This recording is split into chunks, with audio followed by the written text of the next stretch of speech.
Fellowship. It's the highest accolade the Academy can bestow, and it's awarded annually to an individual in recognition of an astounding and exceptional contribution in their field. Previously honored fellows include Will Wright, Nolan Bushnell, and Shigeru Miyamoto. Joining these ranks is one of the games industry's outstanding innovators, Peter Molyneux. Here's a reminder of his work. Greatest show on earth!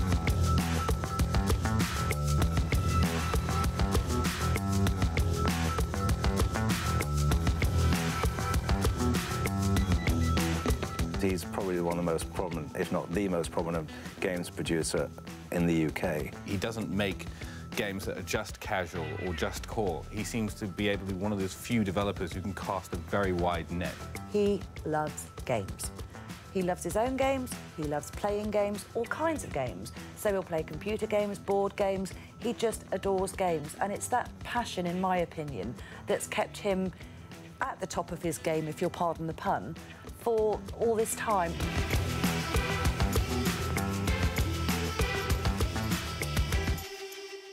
In this industry, you rely on pure creative genius, and he has that. He's great at thinking outside of the box. You know, he'll sort of bring in ideas that, at that time, were quite sort of alien to the games industry. I first saw Bullfrog's Populous at EA, and I remember being amazed and delighted at how differently it played, how interesting it was, how the mechanics of what you did were different. It was one of those games that just helped open up to others as well, so that they could come up with creative ideas that weren't also parroting the arcades. He's a leader, he's not a follower. If you look at some of the titles Peter's made, they are landmark titles, from Populous, the first God Sim, to Black and White, where you could play good or evil, to Dungeon Keeper, rather than so you were defending dungeons rather than attacking dungeons, to Fable 3, fantastic role-playing game. Besides the fact that he makes wonderfully entertaining and fantastically enjoyable games, this is a man who pushes the entire industry, promotes the entire industry. It doesn't matter, I think, to Peter Molyneux if a video game made by a competitor or made by somebody else in the video games industry doesn't fit into his worldview or wouldn't be a game that he would make. He's behind it.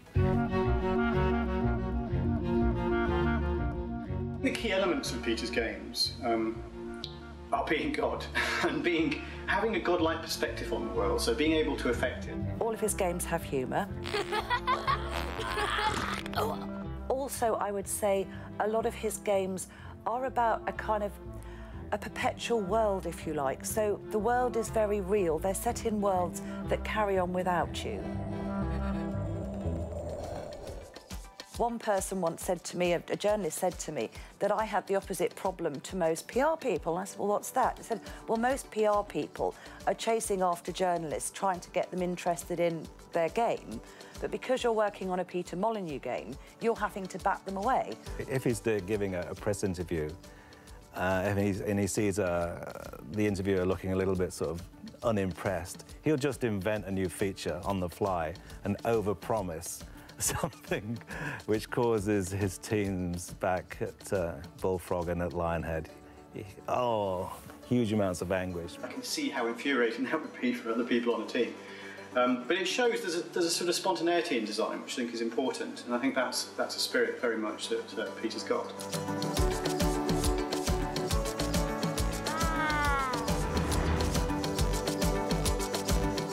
This BAFTA Fellowship is great recognition for all the hard work and everything he's contributed to the games industry over his very long and illustrious career.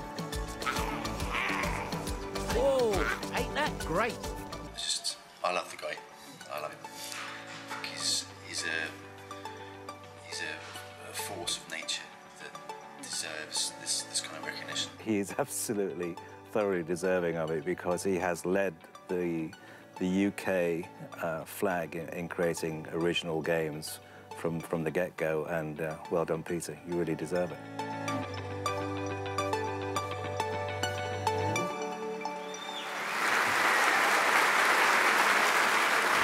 Ladies and gentlemen, I am exceptionally pleased to present this year's Academy Fellowship to Peter Molyneux.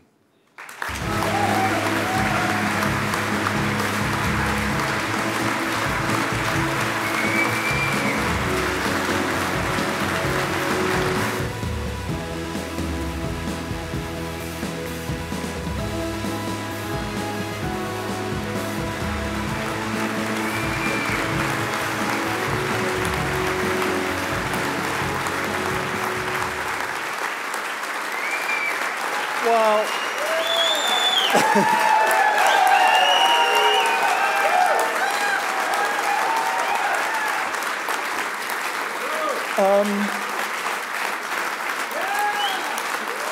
I mean, I had a fantastic speech, honestly, prepared. I mean, I don't know if I've got the puff to talk about it, but I mean, this means so much to me. I mean, what's so amazing is to start a little tiny company with someone called Glenn in the offices in Guildford. And then, okay, 20 years, but 20 years later to stand up in front of all you amazing, incredible people, some of which I've worked with, all of which I completely admire.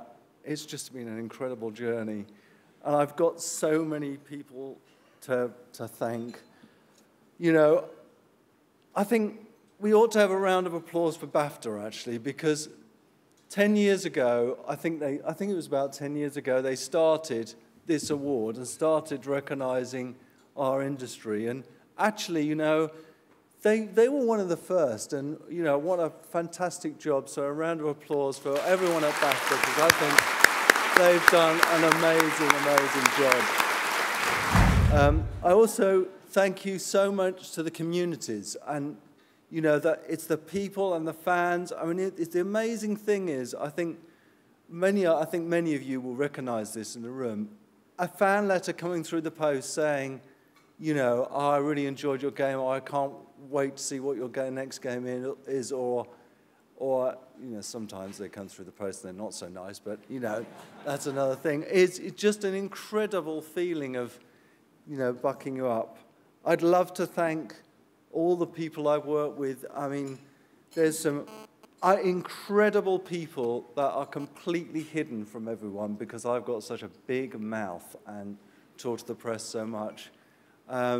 Mark Webley, my brother-in-law, I've worked with him since the really early days. Glenn Corpus, who I did the original Populous with. Russell Shaw, who's done practically every piece of music and sound effect in any game that I've worked on. Louise Murray, who works on the Fable franchise. Paul McLaughlin, who's done all the art. You know, it's been an incredible journey with those people, and I've worked with them for years and years and years, and I'm just the idiot, and honestly, I mean this, that stands up and says, why don't we do a game about theme parks, or dungeons, or God, or all of this stuff? And they're the amazing people that take those ideas and, you know, deal with it. I want to really thank, you know, some of the most important people in my life, and that is my wife, Emma, who's sitting here, and as importantly, my mother, who, you know, both of them have seen me through. I can't tell you how depressed I get when a game's not going well, and they're the people that really, you know, see me through that, so thank you very much. It was an amazing moment. I honestly thought, I actually felt quite faint. Actually, I walked up the stairs, and just to see that sea of faces and that of lots of people I've worked with before, and it was just incredible, amazing. Would you say that that's when you got up on stage that it really hit you what this award means? Really? Well, it was, you know, it was just a, you know, it was just incredible feeling of this flash of all the years that I've been in the industry and working, and it was just an amazing feeling. I mean, you know, there's not many times you'll catch me speechless, but I almost was completely speechless then. And to be given it by someone like Sir Ben Kingsley. I know, amazing. I mean, amazing. You know, he's you know, he's a proper star. I mean, you know, good grief, it's incredible. So now, I mean, you've had a few weeks to kind of come to terms with the fact that you were getting this. You've been through the moment now. I mean, what are you going to do? What, as soon as we finish this interview and this night's over, what are you going to go and do? How are you going to go and absorb this moment? You know, I actually stood on stage and said, look, I now feel like going home and really working really hard to prove I earn it. And, you know, I'm obviously going to drink lots of drinks tonight and celebrate. There's, you know, my mother and my wife here, and the team is here, so we're obviously going to have a really good drink and celebration. But despite the hangover tomorrow morning, I'll be up early and, you know, looking at this every day and realising what it means. And, you know, I think I should prove that I really, truly deserve this. Well, I think in the meantime, though, you have earned a drink tonight, Peter. Yeah. So I think make sure you relax and enjoy your night. But I mean, looking at all the games you've made in your career, I know we've spoken before, and you're very self-critical, and you always kind of find faults in them. But they've achieved such success, and they've been so influential. What would you say would be the game that you were most proud of in your career? Yeah, I've been asked that question before, and it's a really tough thing because every single game I'm proud of in some sort of way. I mean, I could say Populous, and I could say it because, you know, it was just me and this guy Glenn sitting in an office and smoking too many cigarettes and drinking too many cans of Coke and eating too many pizzas. And, you know, in some ways that was the most pure experience. In other ways it was the most simple experience. There was nothing to risk. I could say Black and White because it's felt so different, or Fable because it was such an enormous challenge. Everyone I'm really proud of. It's like picking a favourite child. I just can't pick one. And I mean, you look at everything you've achieved. I mean, you won a Lifetime Achievement Award early in the month at GDC. You picked up the fellowship tonight. You're also an OBE, but you're still motivated. You still want to keep going and still keep making games. Yeah, I mean, as I said, I mean, I really truly believe that this award, and in fact all the awards, are not for me. It's not for me as an individual. It's for the work that I've been involved with, and you know, that team is there, and they're the ones that really should get the big pat on the back and the awards as well. And so, you know, I just feel like, in my mind, there's definitely an ambition that I want to reach, and I haven't reached that yet. Well, fantastic. And, you know, maybe I never will. I don't know, but I just feel like keep trying. Keep trying.